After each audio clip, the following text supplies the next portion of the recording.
Hello, everyone.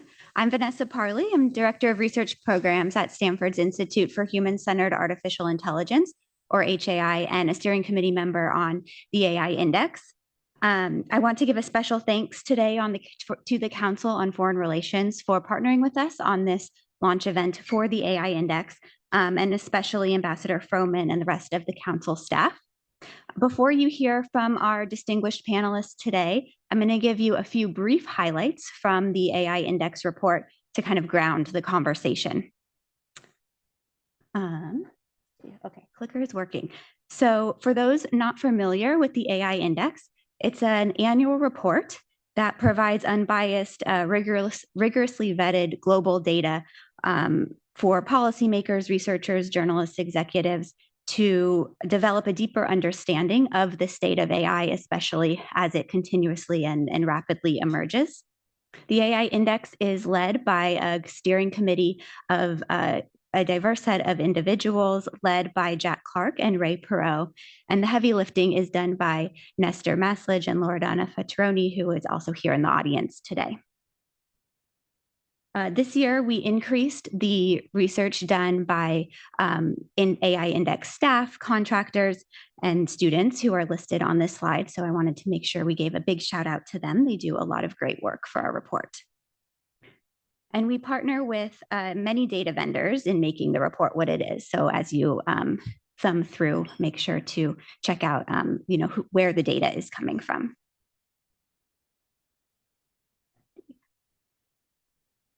So one of the main highlights in the report this year is that industry continues to dominate frontier AI research. So in 2023, 51 notable machine learning models came from industry and only 15 from academia. 21 were from industry academia partnerships, which is a rise from last year, and perhaps is because these models take up so much resources, academia needs to partner with industry to have access to some of the biggest models.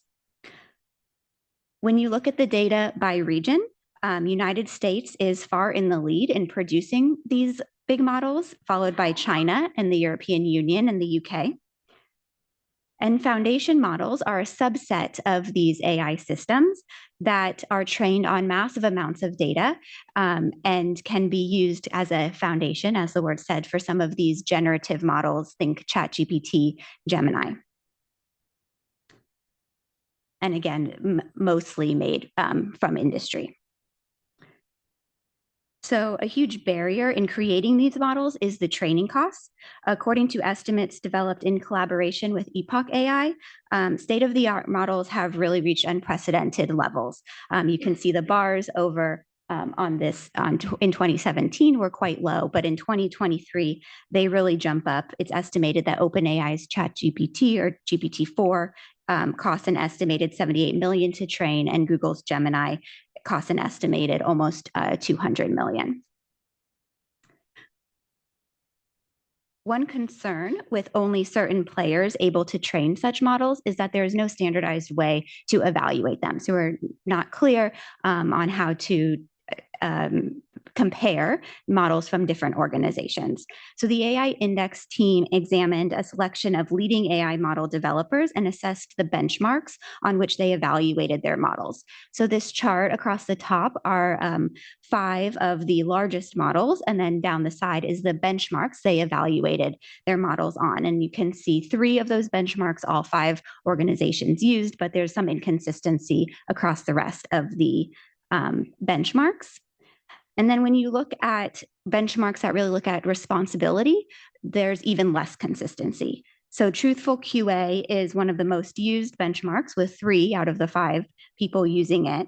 And that looks at how truthful these language models are in their responses. It looks at over 800 questions across many categories: law, healthcare, finance, politics. And it looks at how well or if it can avoid generating false answers. The AI Index team evaluated many developers on these metrics, and only 1 in 5 are using responsible benchmarks. However, they are all saying that internally they are looking at kind of the trustworthiness and safety of the models. Now, speaking of benchmarks, in recent years, AI has surpassed human performance in many of the traditional benchmarks. So traditionally, these benchmarks looked at one aspect like image recognition, for example. And we have all seen kind of the progress in these models. This is a picture of what would come out of Midjourney if you asked it to create a picture of Harry Potter. Even just in 2022, that picture is kind of like an abstract version of Harry Potter. And then as recent as December 2023, it looks quite real. So this chart illustrates this progress in AI systems relative to the human baseline. So human baseline is that dotted line, and each of the colored line is a different benchmark. Image classification, basic level reading comprehension. And you'll notice that many of the lines, especially in the past couple of years, are hitting that human baseline. And the question is like, does that mean these AI systems are as good as human? Anyone who's used ChatGPT knows there are still issues.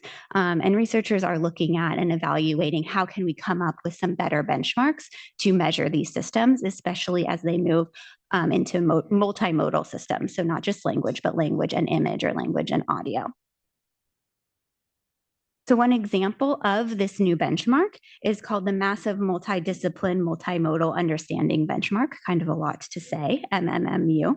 And the benchmark is over 11,000 questions across 6 disciplines. So there's art, there's design, business, health, and more. And the question formats aren't just text. There's pictures, there's tables, there's chemical structures even.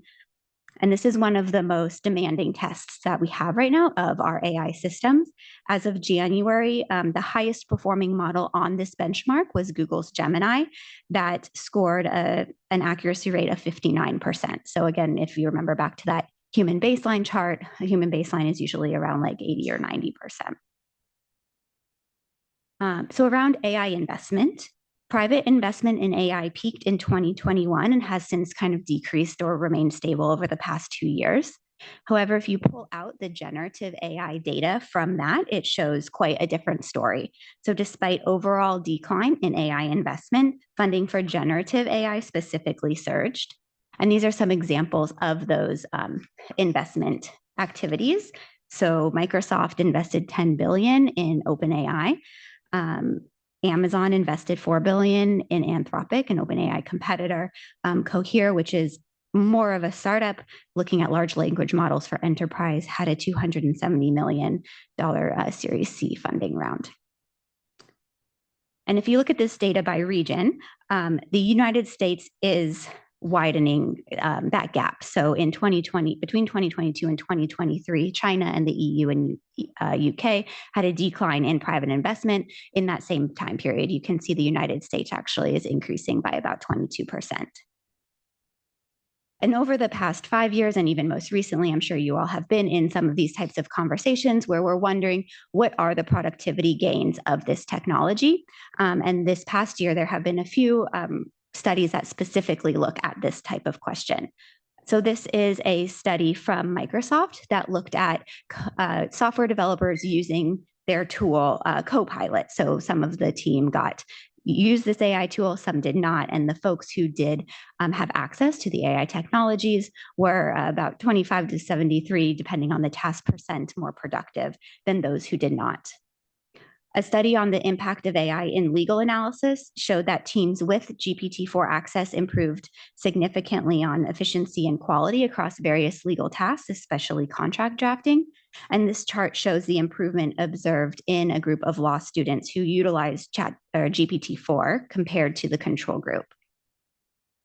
So while there are efficiency gains that we've seen in these studies, there are also a risk of being over-reliant on the technology. So this study looked at folks reviewing resumes, and overall, people who had access to the AI technologies were more efficient. However, in this study, a group of recruiters were told that the AI technology was good, like use it, don't worry about it. Another group was told it's good, but be a little bit careful, like watch out. And the folks who were told they had the good technology actually ended up performing less well in their reviews. And the researchers believe it may have been because they became kind of complacent, whereas the ones who were told to make sure you check out what the AI is saying performed better. So moving away from industry, a few highlights on the regulation environment. Probably to no surprise, given everything going on, the number of regulations has increased between 2022 and 2023. The AI Index categorized these regulations by expansive or restrictive, and we saw significantly more restrictive type regulations, which is in the pink. And then which agencies are kind of leading this. So historically, the Executive Office of the President and Health and Human Services were leading in AI regulations. But you can see on this chart over time, as we move through the years, the blue is expanding. More and more of these agencies are drafting up these regulations, which speaks to kind of the general purpose. It's impacting more and more parts of our lives. And finally, I'll close on a few highlights around AI and science. So AlphaDev is a reinforcement learning system that has improved decades of work from scientists and engineers on the field of algorithmic enhancement. So AlphaDev developed algorithms that have fewer instructions for sorting than the human benchmark. Some of these algorithms discovered by AlphaDev are now incorporated in C++ sort library, which is used by many developers. And it marks the first update in this library for over 10 years and the first due to reinforcement learning. And then GraphCast, both of these were actually developed by Google DeepMind, is a weather forecasting system. And this utilizes graph neural networks and machine learning to process vast data sets, forecast temperature, wind speed, atmospheric conditions, and has shown to more closely correspond to observed weather patterns than the current state of the art. Thank you. That is all that I have, and I will hand it over to our panelists. And we have a QR code here if you want to download the report as well. Thank you.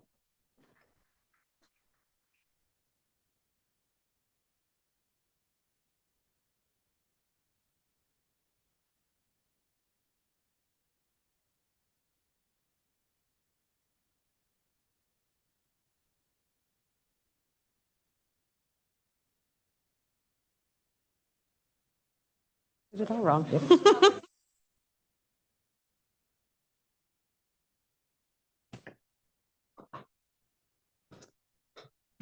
I just want to say thank you to Vanessa for a very comprehensive overview of the 2024 AI Index. And it's an honor and privilege to be on stage with you tonight and with our panelists. I'm Morgan Brennan. I'm the co-anchor of CNBC's Closing Bell Overtime. I'll be presiding over today's discussion, and joining me here on stage is Eric Brynjolfsson, Kat Duffy, and Russell Wald. It's good to have you all here. Eric is the director, Stanford Digital Economy Lab, steering committee member, Artificial Intelligence Index Report 2024, and the Jerry Yang and Akiko Yamazaki Professor of Stanford Institute of Human-Centered Artificial Intelligence. Kat Duffy, Senior Fellow for Digital and Cyberspace Policy, Council on Foreign Relations, and Russell Wald is Deputy Director and Steering Committee Member, Artificial Intelligence Index Report, and Stanford Institute for Human-Centered Artificial Intelligence. There's so much in this report. Let me start by saying, I tried to print it out today. I broke the printer in the office. It's 502 pages. I have not seen a more comprehensive report than this. So let me start by saying congratulations on that. But it almost broke Notability. Like Notability was like, whoo.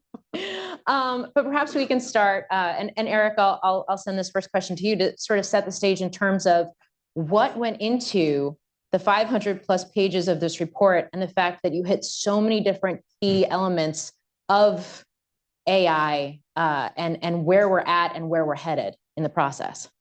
Well, everyone's very excited about AI right now. We've been thinking about it for some number of years. I guess, what was the year we started, Nestor? It was, in 2017, we first got a group together to start doing it, and it was a small report, and each year it's gotten bigger, and I really want to especially call out Nestor, but also Ray and Jack, and you saw the whole team there.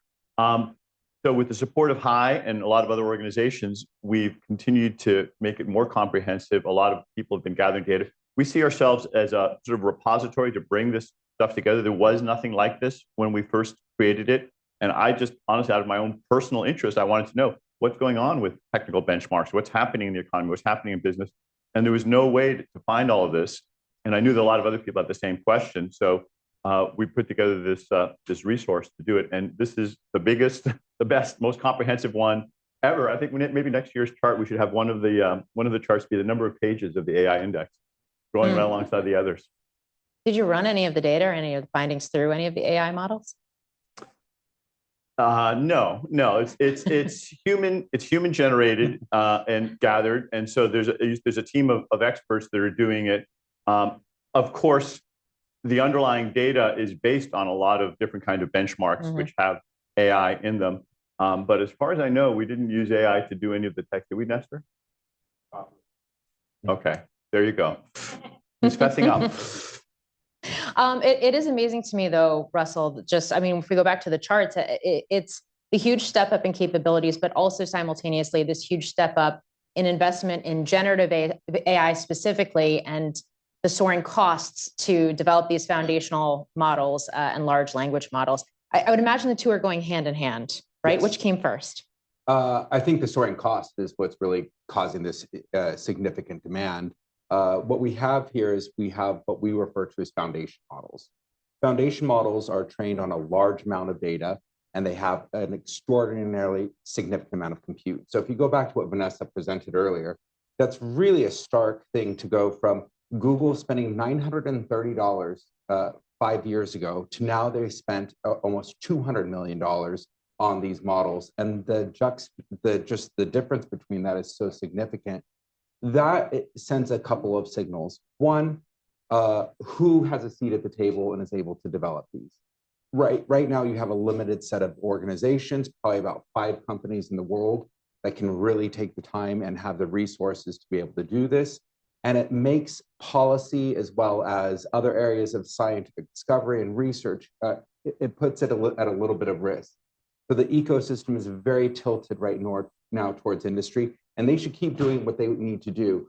But we do need to rethink this and how we approach the entire mindset of the development of AI. And do we want it just with a select few, or do we need to expand the space out a little bit more? Why was Gemini so much more expensive than everything else? Do we know? So I think a large part of this is they expand the parameters more, and which allows them to expand the data.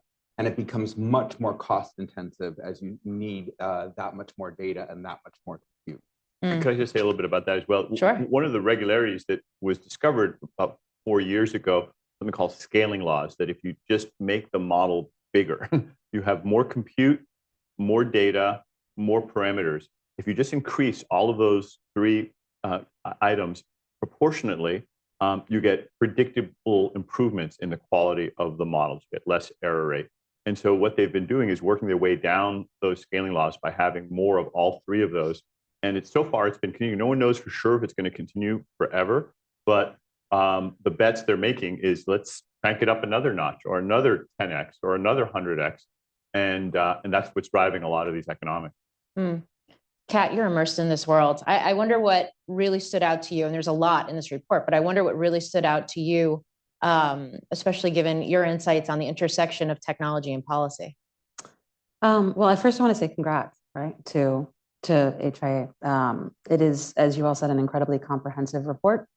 We don't do a lot of launches at CFR of other organizations' reports, but this one covers so many equities of our membership, right, and so many of the areas that we look at as an organization that I think it really is a uniquely broad and robust analysis at a time where we need things that allow people, even at 500 pages, still, relatively speaking, a snapshot of where we are at this moment. Mm-hmm. You know, one of the things that struck out to me the most, I think a lot these days about governance as carrots as opposed to sticks, and we are what we're seeing right now in governance is a significant focus on constraint and on controlling and on protecting, and what do safeguards look like, and I think that is all fine and good. But I also wish that I was seeing equally proactive ideation around where government should be leaving, where public sector investment should be driving. And I think it's remarkable to see the uptick in public R&D investment in AI. Mm-hmm. And I think in 2024, it's projected at 1.9 billion, which is a significant increase. Mm-hmm. And Yet just Amazon's investment in Anthropic is $4 billion. Right. Right. Like that's pretty remarkable to me that one company's investment in one company is more than double the US federal budget for AI R&D. And admittedly, that doesn't take in classified systems. So there may be, but the full expenditures of the USG, according to this report, were around 3.3 billion last year. So when you look at that differentiation between the private sector investment and what is driving the space versus what the public sector is coming in to do, it frankly concerns me a great deal, because private sector investments, that means the governance model for that is not governance as we think about it in foreign affairs. It is investor risk. You are managing investor risk. You are not managing societal risk. That is not what corporate governance was designed to do. Governance, capital G, government governance was designed to manage societal risk. But when government is this little of a player in building the field as well as it has been, that means that one of the most transformative technologies of our lives and of this century is overwhelmingly answering to investor risk and investor demand rather than societal needs. And inevitably, vulnerable, marginalized communities, disenfranchised communities, and societal needs will get left on the wayside because the market won't benefit from answering those needs. And so I think a lot about how we are balancing these scales and what types of investments are required, both in the US and globally. Can I build on that real quick with one point? There is a proposal within the US Congress that essentially calls for 2.6 billion over 6 years for compute, to provide compute towards nonprofit research or academia. It's 2.6 billion over 6 years. And another even staggering number is the number that Microsoft gave to OpenAI, which is $10 billion. So you just can't, the comparison here is jaw-dropping when you see the difference. Yeah. And it's also fair to say, like, these aren't simple deals. You know, it's not like just cash. I mean, it's compute and all sorts of other things. So I want to be careful about the equivalency, but it is just the sheer numbers are, I think, relatively breathtaking. Does that, I mean, that raises the question, is there a way for government to be thinking about this a little bit differently, though? I mean, you talked about sticks and carrots. To be thinking about it more public-private partnership aspect, or are there lessons to be learned, I think just as importantly, as I hear you talk, Kat, from what we've seen with social media as well, which is still, you know, sort of sitting in this amorphous place of how it gets regulated, whether it gets regulated, when it gets regulated, who regulates it. Well, and what is the revenue model, right? What is making the money? And I think that's something where with social media, we were far too late to the game to recognize that the revenue model was going to consistently then be in a sort of vicious circle in terms of generating engagement, generating things, you know, essentially like harm to drive advertising, to drive money, and so on and so forth. There was a bit of a like lather, rinse, repeat cycle there. To me, one of the things that's been really striking with social media in the United States, at least, is, we were talking about this actually a little bit earlier today at the council. You know, when you look at a global digital platform that is coming out of an American cultural space, which is many of these platforms, there is some exportation then of those American values onto societies that don't necessarily share those values or hold them in the same way. And so when you look at the way that Europe has handled this, which has been much more privacy and human rights focused in the way that they've handled governance and regulation, and then you're looking at other countries that have been doing straight up bans, content demands, you know, content takedowns, data demands, using it. We've also seen autocrats using it to scale repression, to scale foreign influence. We can all look back on when this started and be astonished at how it evolved. Like it's easy in hindsight now to say, oh, we should have done X, or we should have been, you know, clearer on Y.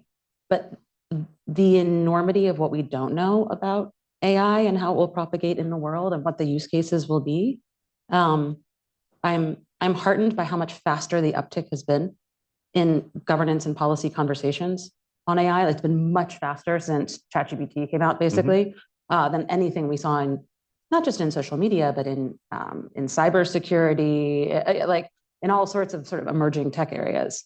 But there's just honestly so little that we don't know, that it is really hard to figure out which policies right now and which approaches are in fact going to steer it in the way that we want it, and which in fact may may have a blast radius or collateral damage that we're not seeing. Mm. So in that respect, being at the precipice of something it feels very similar to me. And AI governance it's just a lot of platform governance, PTSD, just landing, right. And that is just a lot of fights that nobody won and everybody's mad. And so they're just going to sit in the AI. It's going to be AI instead. And so that's the other, that part makes me chuckle a little bit sometimes. I'm like, Yeah. oh, this is a bunch of unhealed wounds. I mean, it raises questions about geopolitical implications and everything as well, and I want to get into that. But first, Eric, one of the things that came out of this report, the word nervousness in terms of public opinion, at least here in the U.S., and I realize that maybe that varies depending on what part of the world you're in and how you're interacting with AI. Nervousness at a time where perhaps you have workers that fear that they are going to be they're going to be basically digitized or automated out of a job. What is the economic piece of this showing in your data and in your research? Well, this is going to have a much bigger effect than social media on economics. And we're already beginning to see some productivity effects. And I can completely understand the nervousness because it's affecting a lot of different kinds of tasks. And it's coming after some of the tasks that knowledge workers have been doing, which historically have been largely spared from automation. It was something that affected other parts of the income distribution. So that's journalists and others who are going to be writing stories about it. But one thing that we've seen strikingly is that in most cases, it's been much more of a complement, augmenting workers rather than replacing them. Those of you, I hope you've probably all worked with ChatGPT and played around with it. It's great at a lot of things, but you also know you can't totally trust it. It hallucinates and it's imperfect, and maybe it'll help you brainstorm some ideas, but you would be unwise to just generate something and walk away from it and take it as given. But if you're a lawyer or a doctor or writing ad copy, it can help you think through things. And what we found, like for instance, we looked at a call center where they used it to help the call center operators answer questions. It didn't try and replace them. It wasn't a bot that the customers talked to. It was something that coached them. And that kind of using it to augment people to do a better job seems to be the primary use of it in most uses right now. And that has been more of something that has boosted productivity and quality and even wages. In the call center example, we had significantly higher productivity. We also had higher customer satisfaction. But interestingly, the workers also liked it better. There's less worker turnover and higher worker satisfaction. So really all three groups, it wasn't pitting one against the other. And similar things have been found in studies of management consulting, in coding, in advertising. So in writing tasks, there's a number of them in the report. So I'm optimistic that this could be something that makes the pie bigger, but also creates more widely shared prosperity in a way that some of the previous technologies didn't. The last wave of computerization led to a lot of what economists call skill bias technical change, where there was higher wages for college-educated workers, but lower wages for people with less education. And that was part of the thing that exacerbated growing inequality in the United States and other advanced countries over the past 20 or 30 years. There's a real possibility that this could be a tool that helps rebuild the middle class and actually reduces that kind of inequality. Can that be the dynamic that remains if you're working towards AGI and towards generative AI capabilities that are going to be ever more accurate, ever better? I mean, I guess the key question, and maybe this is fodder for 2025, but do we stay there? Or are we actually headed to something that is even more intelligent and thus can actually begin to replace some workers? And I ask this because I have so many conversations with so many CEOs who say, maybe I'm not going to let people go as I implement aspects of generative AI, but it also means I'm not going to have to hire as many. Yeah. Well, I think it's a fair question, and it's a really interesting concern about where could this ultimately go and how rapidly we get to something like AGI, artificial general intelligence, or AI that it can do almost all the tasks that humans can do. We're not there yet. In the report, the report isn't doing forecasts of something 5 or 10 years into the future, or 100 years in the future. I don't know how many years. It's looking at what we're seeing now. And what we're seeing right now in terms of the technology that's being rolled out is very far from AGI. In fact, if you look at the set of tasks they can do, almost every occupation has some tasks where the AI can help and many other tasks where humans are better. And there's a natural division of labor there. And the other thing is, I've studied the rollout of technologies for most of my career, and you'd be surprised how big a time lag there is between inventing a really cool technology like electricity. It took about 30 or 40 years before it was widely used in factories. And so I don't know how, I suspect that the rollout of AI is already happening significantly faster, and we see some of that in the data. But even if we just the capabilities we have right now will take a number of years for them to roll out. So for the set of technologies that we're seeing in the report and that we're working with right now, I think it is very much a compliment. I think it's fair to keep your eye on the ball about how these things evolve and maybe start having some people think about scenarios where there's a different set of technologies, but that's not what we have today. Yeah. And Russell, I mean, I think there's so much talk, at least in the media, about and focus on chatbots. But to just go back to the slides that Vanessa was presenting, some of the capabilities that are being unlocked when you think about quantum, or when you think about, I was having a conversation with a space investor and a serial entrepreneur last week, and he was saying this is going to unlock things that people aren't even thinking about in terms of space exploration. Do we even yet know what this does in terms of creating new industries? So this is actually one of the most exciting things. I'm glad you asked that question. This is what excites me the most about AI, is the areas that will unlock that we aren't even going to be aware of. So a good example of this is the nuclear fusion breakthrough that happened last year. We sit here and we refer to that as a nuclear fusion breakthrough, and it's amazing. But that breakthrough would not have happened if you didn't have AI and ML techniques applied. So we're going to start hearing over time all of these scientific breakthroughs or new knowledge that will come from this. And in last year's AI index report, we did note the matrix multiplication problem. That's a 50-year math problem that's actually being solved like that, right? And we can't necessarily explain how it's solving it, so we're still learning from this. But this general purpose technology is going to affect every domain, and that, of course, is scientific discovery. So you're going to see a lot of these explosion in these other areas of that will come from that. And furthermore, we spent a lot of time talking about the language model. And I always say for 2023, for me, I was previously the policy director at HAI, and now I'm the deputy director. So I spent a lot of time with policymakers. And 2023 for me was not the year that the public became more aware of AI. It was more the year that the policymaker became captivated by product AI. And the reality is there's all of these fundamentally different areas of AI that are going to change how society operates. And my colleague Fei-Fei Li refers to it as a civilization-changing technology. And because of that, we need to be less myopic in looking at just the language model and understanding all of these other areas that are going to be affected.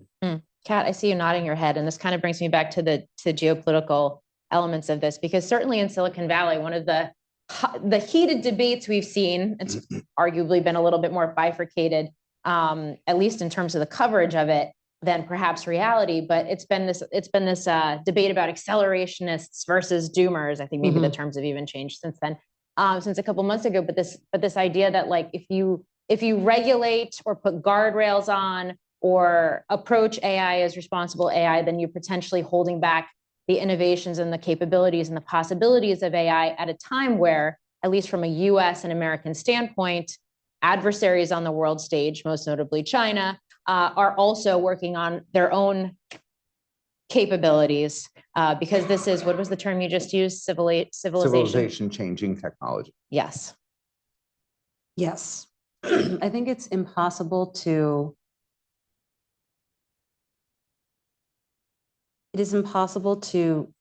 think about how we would try to govern or regulate the innovation and evolution of AI as a technology in the US without acknowledging the at least strongly presumed and articulated national security interest in maintaining primacy globally in AI innovation and in AI models. I wonder sometimes if I wish, and I think this report is helpful with it, it can be difficult sometimes to know which elements of that are truly represent a national security threat and which elements are maybe overhyped or overstated. It can be easy to just say like China, China, China over and over again.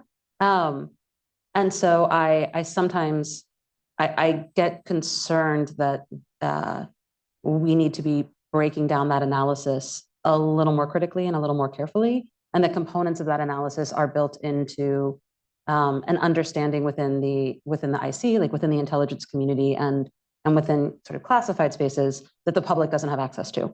And so the public doesn't have the same awareness of why some of those choices are getting made. What I think is a really significant shift, though, is in part because of the Digital Belt Road Initiative, and because I would say a vacuum of American leadership over more than a decade globally on this. China ate our lunch on connectivity, right? I mean, Africa is wired with Huawei. And so, China came out to country after country after country in what many people call the global South. I call it the global majority. But China did a fantastic job of going out to low and middle income countries and supporting things like with the Chinese development model, supporting things like increasing connectivity at a time when the United States was not doing that.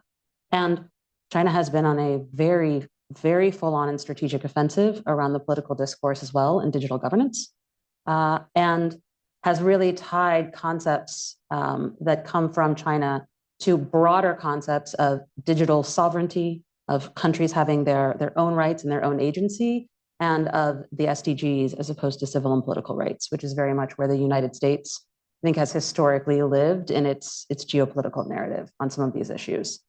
And now you're seeing it. You've seen it played out in UN governance. You've seen it play out in international bodies. That I'm not sure that the United States and the Western democracies can sort of whip the vote count that they need in multilateral settings in the way that they might have been able to do, sort of pre-Digital Belt Road Initiative. And so I think there are real questions here, and you see this in the UN resolution that on AI that the US government just led. You see in the language of that resolution a significantly greater focus on equity, on the SDGs, on those concerns that have been stated by representatives of global majority countries in the UN High-Level Advisory Council, and that have been co-opted to some degree by China over the years. So I've actually been very heartened to see the Biden administration becoming more aggressive about creating a vision forward narrative for the way that we think about AI governance, as opposed to have it landing sort of purely in markets or purely in the fact that we need to regulate it. So that's an interesting shift that I'm seeing us make now. But we have a lot of work to do to rebuild trust, I think, and to rebuild some of our influence. Can I make one comment on the China-US paradigm here? I often get this question on who's winning and who's losing in this space. And if this report was actually really interesting, and I encourage people just to look at the highlights of this, and in some cases, you could see that China's ahead on patents, and then you see the US way ahead on the model releases and the types of models. And if I were to make a judgment based on the report, I would say the US is extraordinarily ahead of China on some of these things and what we're seeing, particularly on the foundation model front. However, one important caveat to that is, I think the question should no longer be who's the winning and who's losing, it's who's maintaining any kind of lead. And the reason for that is in this report, we note that roughly 67% of foundation model releases were open source. So anybody can quickly start to catch up if they start to put the resources behind this and go to that level. So it's really important that we understand that this is never going to be who's winning, who's losing consistently. It's going to be, do you have the means to be able to put access in open source community and start to catch up and get caught up in that space? And can I just add to that? I'm so sorry. One quick thing, that part of what we can leverage in that regard is not only the sort of our private investment model, but also all of the soft power that comes with being the country that people still want to come to build and to learn and to study. We are incomparably a stronger draw for most countries and most talent around the world than China in terms of recruitment. And if we can figure out how to recruit and retain and keep that talent in the United States and really think about the way that we leverage our appeal in that regard, I think that's an element of our soft power that we could be leaning into harder than we currently are. So rather than just framing it as purely an AI arms race for better or worse, it's much more nuanced, it's much more complicated, and it's an opportunity, particularly when we're talking about the US and with the example you just gave us, Kat, for potentially for coalition building. Yep. I want to go back to the open versus closed source though for a second, because what was interesting to me in this report, Eric, was the fact that yes, the majority is open source, but if I was reading everything correctly, it seems like closed source models are actually doing better in terms of accuracy and capability, at least at this point. And I wonder if we see that start to shift. There does seem to be some evidence that the gap is closing a bit. And by the way, I think it's interesting to sort of nuance even the word open source. Okay. So when a model is trained, you can release the weights, and there are these billions or hundreds of billions of weights that are on each of the parameters, and they make those available. But it's very hard to interpret what they all mean. So you can work with them, but you don't really know what data they were trained on.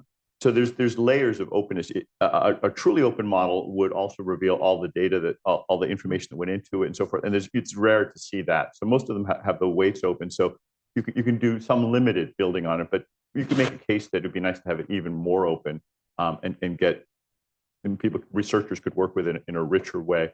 But it is very exciting just to see the dynamism of a lot of different people now. Mistral in France and other models that are coming and challenging some of the leaders. At the same time, of course, last night I had Mira Murati come to my class. She's the chief technology officer of OpenAI, and I tried to prod her. She wouldn't reveal, but they're obviously working on GPT-5 and we'll be releasing that later. And she seemed to think it was going to be surprisingly good to everybody. We'll guess we'll all the rest of us will find out. So it's a constant leapfrogging of each other that's happening there. But on the open and close, the other thing that she said that they have pivoted to just publishing less and just working internally more. And so has Google. You see, and it shows up a little bit in some of the publications. They're still going up, but not as fast as they did before, because they feel like they want to hang on to some of their competitive advantages. So this is a real tension there between the traditional openness of science, and really that's been the strength of why AI and AI in America in particular has advanced so rapidly. People are learning from each other through this incentives to try to keep things private and profit from them, or not have competitors know about them. And it's something that those of us in academia in particular are frustrated. That feels a good place to open this up. So I want to invite members to join the conversation with their questions.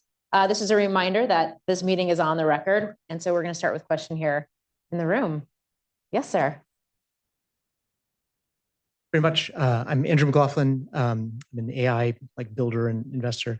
So are you impressed with the argument that foundation models are basically just going to turn into one component of a modularized stack, and that the stuff we should care about is all the bits that will be, grafted onto foundation models? In other words, the foundation model does a great job of interpreting and composing language, but things like retrieval augmentation infrastructures or knowledge graph type infrastructures is really where the action is going to be. And so we should maybe not stress so much about building significantly greater numbers of significantly more expensive foundation models, but instead rely on them and put our focus on what lies above. Well, I agree with the direction you're describing, but I wouldn't just say just or be dismissive. I could see that there's a lot of value to be added by retrieval augmented generation or agentic systems or other tool using systems that will create all sorts of new capabilities that foundation models or large language models don't have. When you want to do an accurate database lookup or do a calculation or do a simulation, an LLM is just not very good at that. But these other tools can help a lot, or take action in the world. Make an airline reservation, cook something, or do all sorts of things. That said, the core LLM could also be very valuable depending on what the application is. It may be in some cases you don't need a state-of-the-art system. Maybe if you have a video game or something, you need a character that's sort of plausible but doesn't have to be a genius. But for other purposes, Russ was talking about some of the scientific discovery. You really do want something that is absolutely as intelligent as on the frontier as you can. So I think what we're going to see is a diversity of different kinds of applications and this explosion of companies, more than ever, that are being started in this space that are going off after lots of these different applications. Some of them leveraging some of the tools that you just mentioned and some of the extensions, others working on the core capability. Can I add one quick point to this? In 2021, we came up with the concept of foundation models, and we received a lot of heat from the community about this. And one accusation was we were renaming something, and that large language models was the term, and we should adhere to that. But the reality is what's interesting about this report is it's very reflective of the multimodality of these and what's going to, I think, happen. And I think it's just this broader spectrum that you're going to start seeing over time. And I think that was correct in that concept of not just looking at it from just a language model perspective, but that widening that the modality aspects here. And if I can add on to that, I think so much about where does accountability sit then in that stack as well? Like what is true responsible AI look like? When you think of the stacks of the sort of licensing models and use cases and combinations that sit on top of any foundation model, and then you have the company with a foundation model saying, well, we do this type of risk mitigation or that type of risk mitigation, but that type of risk mitigation combined with this type of use, maybe wholly ineffective. I mean, we can look at, I've raised the layers will interact with each other in weird ways. Gemini produced racially inclusive Nazis, right? Because inclusion, like that wasn't what they were going for. But that's what that particular trust and safety mechanism, allowed until they went back and course corrected. And so I think about this a lot in terms of US government procurement, like DoD systems, and like where do you peg accountability? And all I've got, honestly, is that if America's going to be better at innovating anything, like we're good at innovating AI, we're going to be even better at innovating litigation around AI. So like I'm confident that we'll be best in class on lawsuits too. Yes, sir.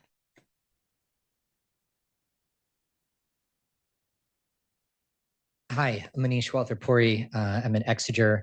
I'm excited to run this report through ChatGPT and some of the others and see what they spit out. Yeah. Good discussion, great discussion so far.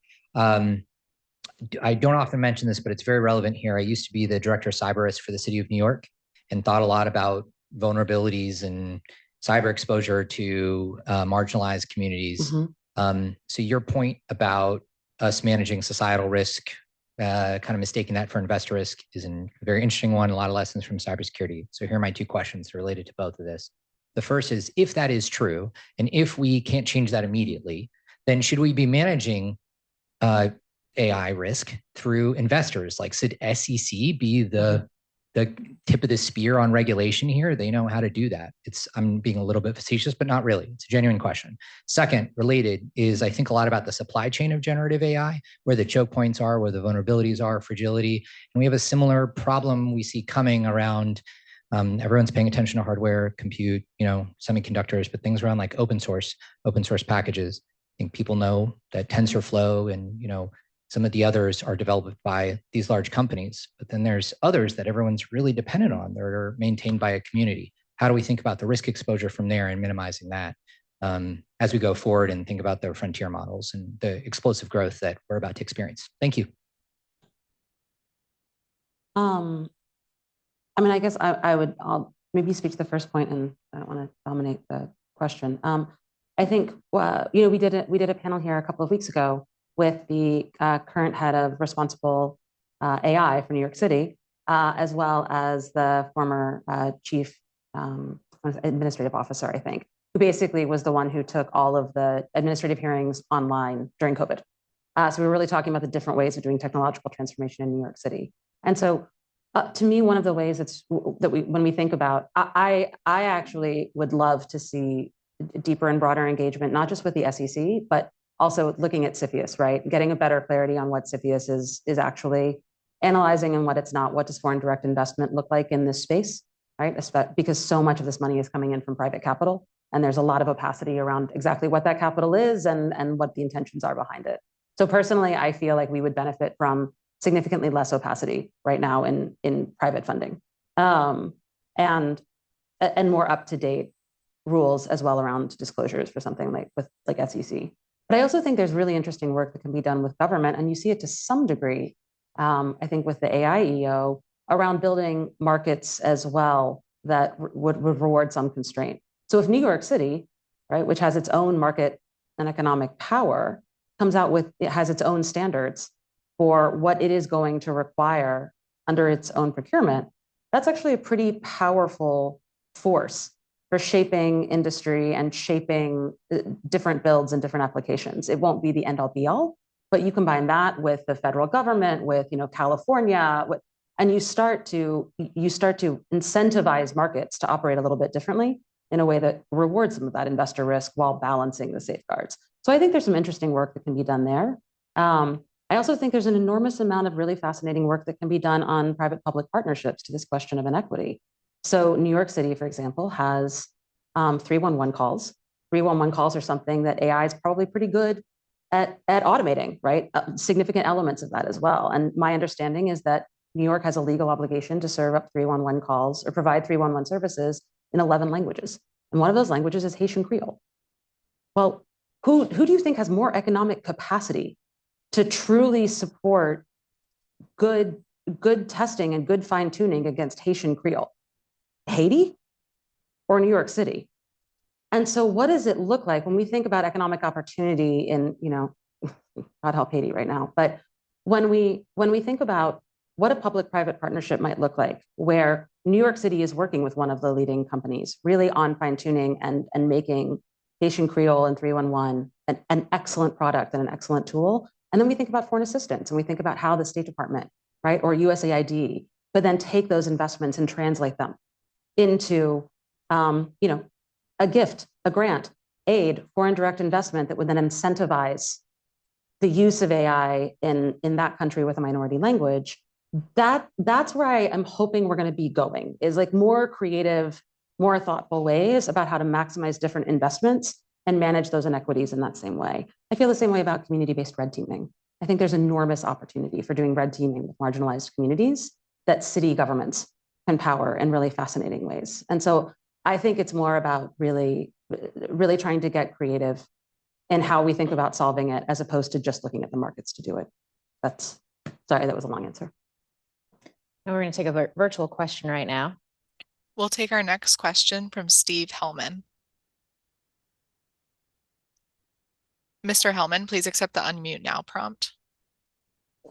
Hey, thanks for taking the question. So just quickly, I'm sort of an energy guy, and one of the things that that is discussed a lot about AI is just the sheer quantity of energy consumption. And if you look at the projections, it's that the energy requirements of artificial intelligence are basically going to consume the entire planet or something ridiculous like that. My question really isn't about that. It's more, is there sufficient innovation happening in the sort of economy of energy consumption around AI such that we can sort of disregard those projections and assume that as AI progresses, so too will the energy efficiency of the software? So I've got good news and bad news. The amount of computation going on in data centers has grown enormously. I don't know that off the top of my head, but many, many orders of magnitude over the past 6, 7, 8 years as data centers have done more and more work. And so that by itself would have led to an explosion of energy consumption. But it's been, the amount used by data centers has been almost flat, about 2 to 3%, because at the same time, as you suggested, the chips have been getting much more efficient. There's been a big improvement. John Koomey characterized this trend. We call it Koomey's law of an improvement in energy efficiency that's going as faster than Moore's law. That's the good news. The bad news is that these very large models, because of the scaling laws I described earlier and the strong incentive to make them bigger and bigger, are on track to grow much faster than what we've seen in the past, and a lot more data being analyzed by a lot more compute. And it's unlikely that Koomey's law or any other technological improvements could negate that the way it has in the past. So we almost surely will see an increase in electricity usage in AI training models and AI inference models going forward. I mean, it's low single digit percentage now, so it's going to get higher. I don't know how much higher. Hopefully, it won't be the entire planet, but it could easily get significantly higher in the coming years. And already, some of these models are large enough where they're looking to train them, and they're doing them in a distributed way, which is harder. It's requires more computer science to figure out how to train a model in multiple locations and bring it together. But they have to do that because of the energy requirements. It's getting to be hard to find a single place where they can run these models at full throttle for the training. So this is something that is becoming an increasing challenge and something that we need to pay more attention to. And hopefully there will be some more innovation on the energy side. But the plans are for models that are so large that it's going to be an issue. And presumably water consumption too. Right? Yeah, water as well. We have time for maybe one more question here.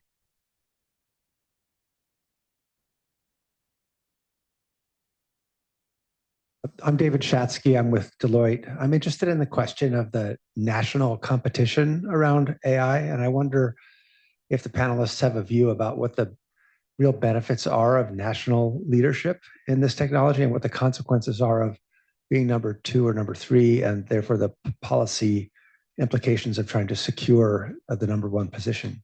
When you say national, international, or like country? International, yeah. As opposed to like federal versus state. Yeah, I had the same question. Yeah, thank you. I kind of slightly alluded to that earlier about the question. The issue is who's ahead and who's not ahead, and where we're at in terms of competition. And the hard part I see on that again is there are, as Eric noted, there are open weights and there are open models, and it's a gradient descent on what we would consider those to be. I think the opportunity exists if a country is willing to put the resources there, that it's really hard to say who's in the lead and who can say consistently in that space. Yes. I mean, yeah, I think it does to some extent. I think right now, though, if I were to look at it, the US is significantly ahead, not a little bit, but significantly. And the question is what is your innovative base, I think, in that case? And I think if I look at Europe right now, they're going to have a lot of challenges because they don't have the same level of an innovative base, and they're trying to adjust accordingly in a new regulatory regime. And also, I'd like to unbox a little bit what we think of as global leadership and being the global leader, because it's one thing if global leadership is having the most foundation models, right, and producing the biggest models, or producing the most cutting edge systems. But to Andrew's point, a lot of what I think the practical reality in the world is going to be is taking these existing models and then building stacks on top of them that allow multiple low-income and medium-income countries to seize this technology in order to move themselves forward. And there's this huge thirst among global majority countries to not be left out of this transformation and to be able to harness this technology. And so when I think about, again, I go back to like connectivity, right? And the way that China addressed that. And I think about the fact that it's not clear at all that if you have a Chinese company that goes into, let's say, Zambia, Chinese company, which already did, I think, all of their facial recognition technology, goes into Zambia, and it's the Chinese company that has a contract then to help Zambia build its AI systems for X or Y or Z, whatever that might be. We have a pretty strong belief that whatever data that Chinese company ingests is going to go straight back to the Chinese government for its own use. And so if bigger is better, and they are able to capture the market because they offer the cheaper product that does what somebody wants in that country, then they are going to get more and more and more of the data globally. And in that respect, I can see them truly outpacing us in terms of the diversity of information that they have coming in, the diversity of information that they're learning off of, and their influence in all of those countries as well. If we think about putting our own products out there, do we need to be subsidizing American companies to make them competitive in those spaces because China is subsidizing its companies? Like, how are we thinking about this in terms of bilateral investment? How are we thinking about it in terms of foreign assistance? And so this is where I get a little hesitant about the binary of global leadership is maintaining primacy over foundation models, as opposed to thinking more holistically around what true leadership would look like in this moment and how we convince a lot more countries around the world to go with our companies, to go with our models, to work with our principles, and to not give China that huge edge in the 10 to 15 year span. So that's another way that I think about this, which is a little bit different, I think, than what you were asking about. Eric, do you have a final thought before we wrap this Well, up? just very briefly, I mean, I think one thing, I agree with what Pat was saying. One thing I would just highlight is these are dual use, multi-use technologies. And so there's an economic aspect to it. And in economics, often it's great if your competitors become more productive and successful, actually can be beneficial worldwide. But on the military side, then it's much more of a zero-sum game.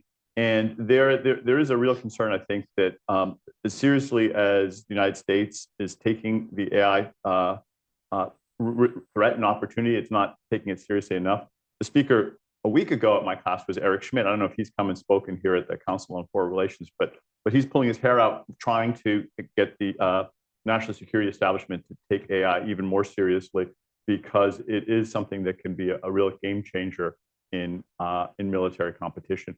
And these technologies, it's very hard to sort of isolate them one versus the other. Many of these technologies can be used across a whole set of different applications. So that would be something that you would have to put into the mix. We are already starting to see some of those AI applications in real time on battlefields in Ukraine and in the Middle East right now. Yeah, and Eric in particular is very involved on the Ukraine drone battlefield AI application. On that cheery note, we're gonna wrap it up right there. Eric Brynjolfsson, Kat Duffy, and Russell Wald. Thanks for joining me here on stage, and congratulations. Thank you, Morgan. On an incredible report. Thank you.